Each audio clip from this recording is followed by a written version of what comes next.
Hi, Rex again here at RW Mods. We're going to look at another engine today, one I've been wanting to do for a while. We haven't done one of these yet. This is a SH engine, and this one is the PT 2018 XGB Pro Off-Road .21 Competition Buggy engine. So it has quite a long name.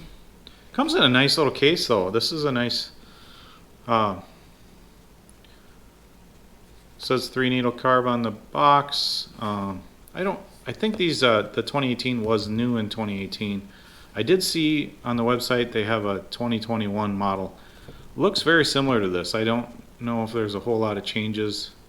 It had a picture of the sleeve and crank and stuff, and probably some really minute changes between this one and the new one. So, like I said, it's a nice little case. Has 3 things there. Has a lot of stuff inside here. We got a diagram. I didn't read these instructions though, but it looks pretty detailed on carburetor settings they're running in, and that looks pretty good. I wish more companies would do kind of a nice follow through on instructions, because not everyone knows that stuff. Extra head shim, brass collet for the clutch. We got a 6.5, 7.5,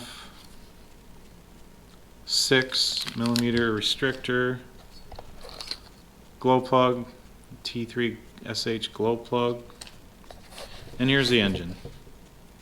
And it does come with this. I don't have it installed. This is the clutch screw that threads in here. It's a little big to fit through when I take it apart, so I swapped that out. But it's a nice screw to hold on your clutch assembly too. There's a nice big flange on it. So here it is. I do kind of like the block on this. It looks kind of beefy there. The carburetor does look, I've mentioned in some of my other videos that a few companies kind of mimicking, a few companies kind of mimicking and copying the OS carb. 3-needle, this is your spray bar adjustment. Most people don't play with this, and a lot of times from the factory they come kind of flush with the outside, so if it does, if someone does accidentally turn that, it's, you kind of set it back that way. Maybe even, you could even take a marker or even something and scratch a line in there to show where it was from the factory. Kind of a neat thing too is this, we got some hour markings on there, and a dot on the screw. So you want to go, you tell someone to adjust it 1 hour, they can do it just 1 hour instead of just guessing. So that's kind of nice. Comes with caps on the fuel inlet, carb and exhaust. The back plate's kind of interesting. It's just a cast piece, but interesting looking. So all in all, pretty good looking engine. I don't think the graphics are quite what some of the engines we've been looking at lately, but that doesn't win races. You know, it's the internals that count. The head does look like it sits down a little bit. We'll look at that when we have it apart here. All in all, pretty good looking engine. I think they're, I think just looking at it and stuff, if they up their game on the graphics a little bit, maybe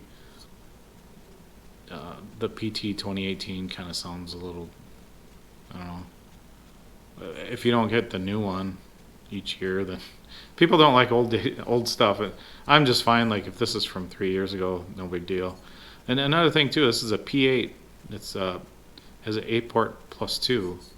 So I just did a video on ports and what they do to affect power band and stuff. So you give that a watch. In the +2, like I said in that video, we don't see the +2 much anymore, but this one is a +2. So let's get in and dig into this thing.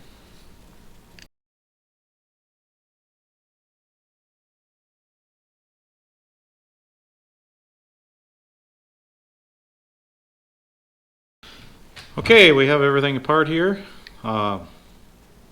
everything looks pretty good inside this thing. We got this thing has some really nice features. I've noticed that on some of the SHs I've worked on in the last 5 years or so. The SH really kind of,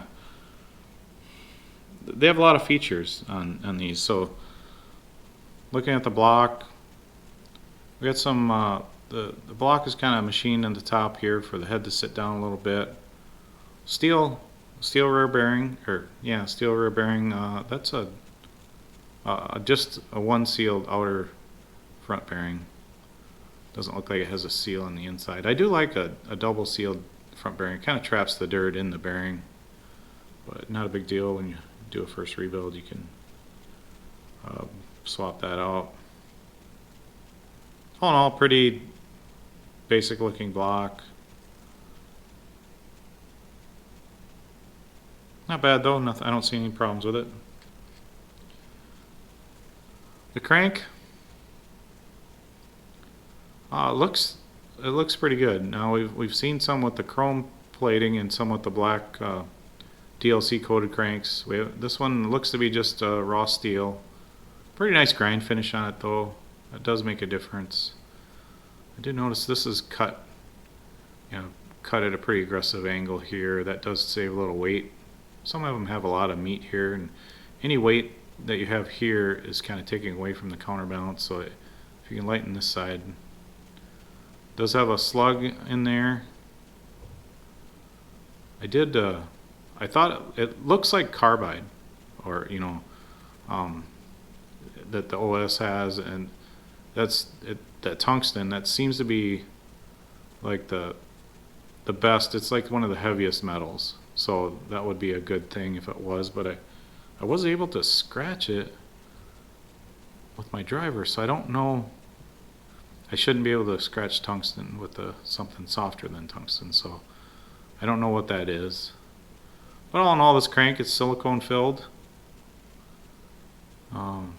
Pretty good quality stuff here. I think their crank, the hardness on the steel is pretty good. One thing I don't really like on the SH engines is these cuts do help a little airflow coming out, but they do a little bit excessively, and it takes away from the counterbalance on the engine. And I feel like if you remove too much material away from that, it affects the balance of the engine. Especially when you go to like a 28 or a 32, because I guess I didn't mention that SH makes a few other brands of engines. They make the Dynamite engines, and they make the LRP 32. They do not make LRP has a high-end 21 that's OS made, but the LRP 32, LRP 30, and a lot of those are made by SH, and you'll see some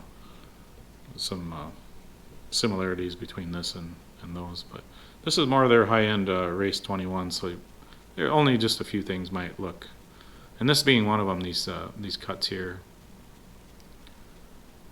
But looking at the sleeve, like I said, it's an 8-port with a 3-port exhaust. So this thing has a lot of details cut in it. It's got SH engraved in it. There's a lot of stuff going on in the sleeve. So we got the big 3-port exhaust, and then 8 transfer ports, intake ports. This is the bypass port, so that's the +2 is these 2 ports. We got a big cut here on the boost side, and then we got these 4 holes here, and I've had people ask me about these before too. And these holes here, really, they aren't ports, they aren't anything, and I think, I don't even know for sure, but I think they're just for lubrication. This is the exhaust side. It's a little warmer on this side. You got exhaust gases going out, and I think it's just a little place for oil to kind of accumulate in there and kind of keep that exhaust, lubricated on the piston and stuff. So just a little more details that cut in there. But and then these bypass ports, I just did a video on ports and what the number of ports do and mean. So these are the bypass ports here below the actual ports. So the piston only comes down to just the bottom of the transfer and boost ports and stuff. So this port doesn't let air into the sleeve at all. It's actually air coming out from underneath the piston. So that air, when it gets down to here, it lets air come out from underneath the piston and then go into the flow into the cylinder. Because as the piston comes down, it's kind of charging, it's compressing in the crankcase, and when it gets to opening up there, it lets air in. And this lets a little air out coming out from under the piston, which I do kind of like the bypass ports. I think they are effective. A lot of engines that do not have them anymore. That's kind of something that a lot of manufacturers that, for one reason or another, are not putting them in there. It is a little extra work, maybe for a small gain. That's something I would like to do. Just some back-to-back testing. You know what that. You know, how much of a difference that does make. But there's a lot of good engines out there that don't have it, that run very well, so it's not something, it's a must-have.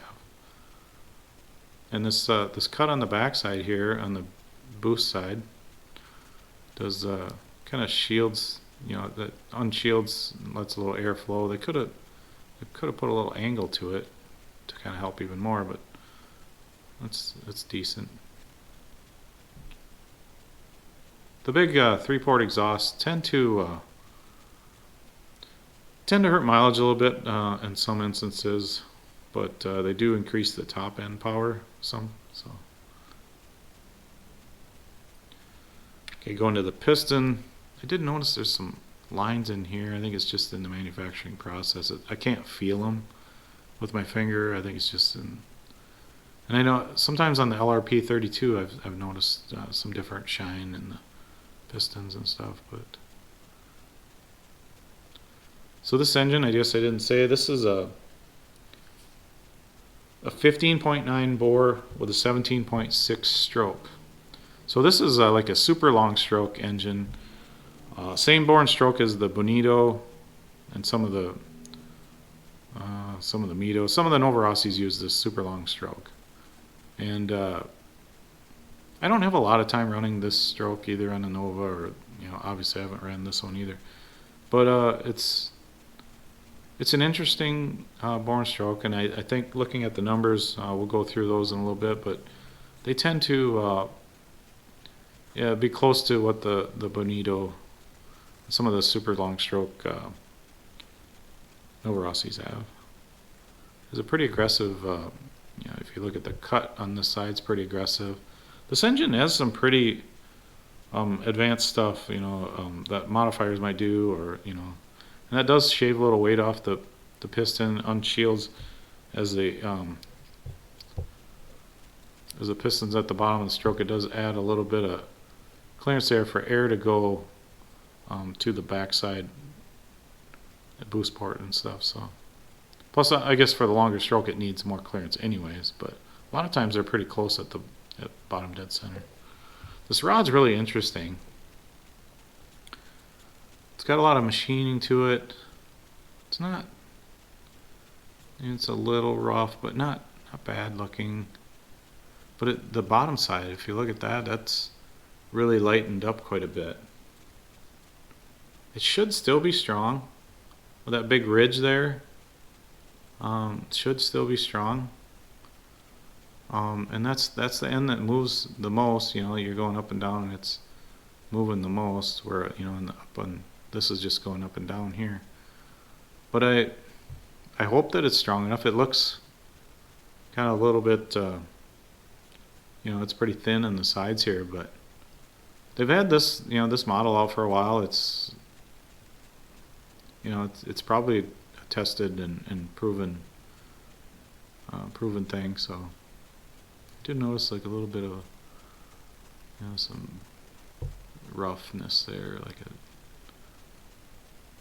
little banged on or something, maybe an assembly or something. But that's pretty interesting. And we got, let's look at the head. Like I said, it's pretty low head. It sits down quite a bit, which is good. Keeps your center of gravity in your car low. Does not have, I guess it does have a few small holes drilled in it, which helps a little bit. Not quite as much drilling, and it doesn't feel quite as light as some other heads, but for the money this engine is, it does have a lot of neat features, you know, having the low head, and like I said, the engraving looks okay. Backplate, this is something else they picked up from Nova Rossi. It was a steel insert in the backplate, and as that crank, you know, as the piston's going back and forth, the backplate kind of keeps the rod on the crank. You know, that's as it's put together. The rod's on the crank here, and then this sits here, and that there is some rubbing to the backplate, and the steel, I think it just gives it a harder surface to wear. When you have aluminum, you know, aluminum rod rubbing on aluminum, it can kind of gall up and wear a little bit. It's not something I see on too many engines, you know, but there is sometimes, you know, especially if you get dirt in an engine, you'll really notice a lot of wear on there. But I don't think it's really needed. I think, you know, that's why a lot of companies do a hard coat or just even an anodize on the back plate. That kind of gives that a little more slippery surface. But that's, I mean, that's, SH has been looking at other engines and doing things different. So, you know, that's a pretty good thing. The head button, it's a nice engraving there. So, part number on there and everything. The combustion chamber, I do like that. That's a nice, flowy, you know, kind of a nice round combustion chamber. I'm not a real big fan of really small combustion chambers, but this is a turbo head. The plug that came with it was a turbo plug. And going back to the carb, like I said, the other inserts and then the 7 is in the carbs, so you have 3 extra inserts, 4 total that it comes with, which is nice. Nice plastic insert, looks like a Delrin. Nice hard plastic insert on there that shields when it's in the block. You know, the heat of the block and everything. It shields the carburetor from collecting that heat, so you got the cool fuel coming in the carb, and the carb will stay a little cooler when that's insulated. And a lot of engines have some kind of insulation, you know, various ways. Either the carburetor's plastic or it's, you know, a lot of companies do something like that, and that does help. And you'll especially notice that when you stop an engine, let it sit for, you know, just a short time, like 2 minutes, and it kind of, that carb, if it's not insulated well, or it picks up that heat out of the block, and they'll kind of vapor lock a little bit, and they'll be hard to start. So this is a long low-speed needle carburetor. The needle never pulls out. Not a whole lot of experience with tuning, you know, this newer carb from them, but should be good. I think they tune pretty well for people. I did, you know, that is a pretty neat feature on the end here, having the markings on there. I think we went through everything here. So yeah, it's a good looking engine. This engine I saw for sale for $179.99. It's pretty good deal for the money. I think with what's out there now, we've talked about it before, the sub 200 or even sub $250 engine is kind of hard to come by. This one's a contender. I think the other one, the Atom that I just reviewed, would be kind of along the same price range. I would say similar quality in the whole build. This one seems to have a few more features, you know. It's 8 ports. It's got a lot of cuts on the sleeve. There's a weight in the crank, silicone fill. You know, it has some things. I guess the Atom had the silicone fill too. So there's some neat features on this one. Also, probably a few more features on this one than that Atom, but the person would have to run each one, kind of determine which one they like better, and then see over time which one lasts longer. But I would say overall pretty similar quality. This one seems to have more, done to the sleeve and boarding and stuff. But yeah, all in all, this is a pretty good engine.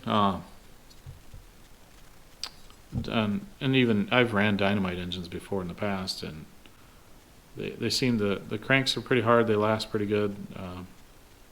The only problem I've had with some of the Dynamite engines, some of the engines use kind of an odd rear bearing. You could only get them through Horizon and stuff. But this one, this looks to be a 14 millimeter crank. So if it's a common size bearing, it shouldn't be too hard to find. I didn't look up and see what size this takes, but that is kind of something to look into when you're looking at pricing an engine, is the bearing size and stuff, and see if it's a common size. But I think the one I'm referring to, I think, was a 13 millimeter. So let's go through some timing numbers on this. Like most of the SH made the Dynamite, the LRP 32, the LRP 30. They have pretty good timing numbers from the factory, so they do run pretty well stock. The SHPT 2018 XGB Pro 15.9 bore and a 17.6 millimeter stroke. Like I said, that's a long stroke that the copied from the Bonito. So blowdown we have 40. That's pretty good there. That's a nice number. Induction open 146, induction close 62, for a total of 208, which is pretty good. I guess if I was going to modify this, I'd probably work with this induction open a little bit. The blowdown's pretty good, unless you want a lot more top end and stuff, but that's in a good range. And that's one thing on the Bonitos. They actually kind of did improve this. If they copied the Bonito, the blowdown on the Bonitos is pretty low, 30, 35, or I think it's mid 30s. So that's one thing I usually improve quite a bit on the modifying too, is getting that blowdown. And that's your relationship between the transfer ports and the exhaust port. Now this one, I don't know if we can see it on the camera here. A lot of times on these, the outer exhaust ports will be a little bit farther up than the center one, and not really sure the reason of that. So you have basically kind of on this blowdown number, I went to the taller of the two, so it's you kind of see that. See if we can see it in there.